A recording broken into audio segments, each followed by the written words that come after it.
Morning.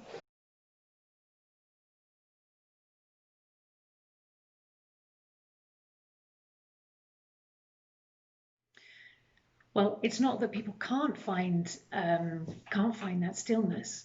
It's that we've not learned how. We live in a very busy world. We live in very goal-orientated, hectic societies, and it's the way that we've grown up. We've grown up to respond to those deadlines, to respond to that, to requirement to be fast, and we've not learned how to sit quietly and listen. We've just not learned it. And so I would say everyone can do it, but we do need to learn how and coming in contact with people who are also doing that and learning how means that you're not alone in it, and that you get some guidance. We all need guidance in things. It's like learning to read. It's a form of literacy. And yeah, if you've got someone helping you to listen, then it's a lot easier. Also, I think when you start listening, when you start seeking that stillness and that interiority, it's a different way of hearing what's going on around you, and it's a different way of hearing what's going on inside you. And it's not always easy. It can be confronting, it can feel unusual, and it's very useful to have someone who can walk with you in those experiences and help you decipher and help you acknowledge what you're hearing. Certainly, I benefit enormously from that guidance.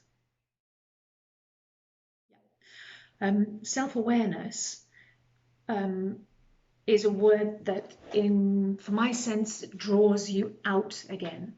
So it draws the emphasis is on the awareness, and it's for me a word that draws me out to look out. Okay, myself being aware, and interiority opens far more to the sense of stillness, to the internal depth, and it's that I work with, and so that's the word I prefer. It captures more closely the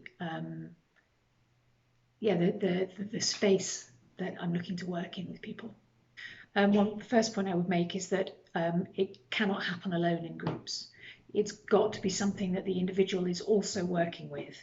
So although there could be capacity for an introduction of an experience of interiority, I would say it wouldn't be anything more than an experience, and that actually engaging with interiority and learning that practice is something that is an individual practice.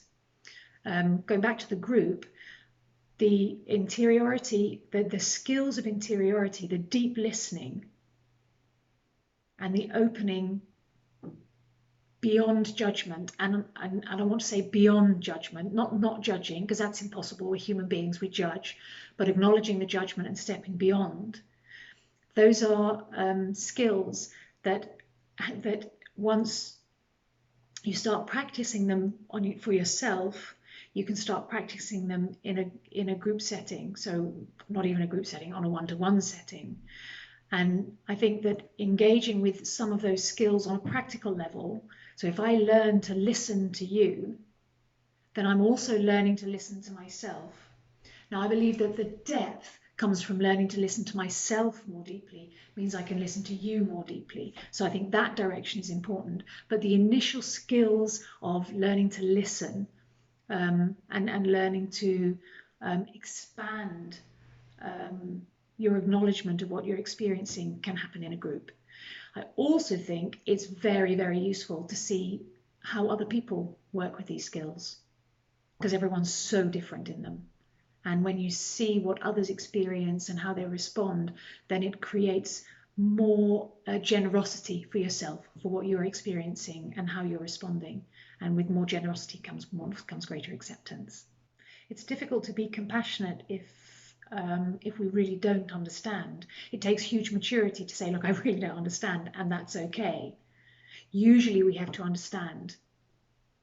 And the greater our interiority, the greater our understanding.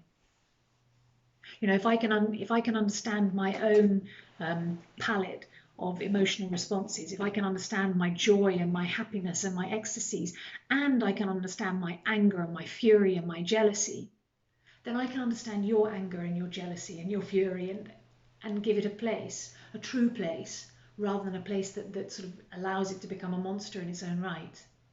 In understanding my own humanness, I can understand your humanness, and understand then that we are human.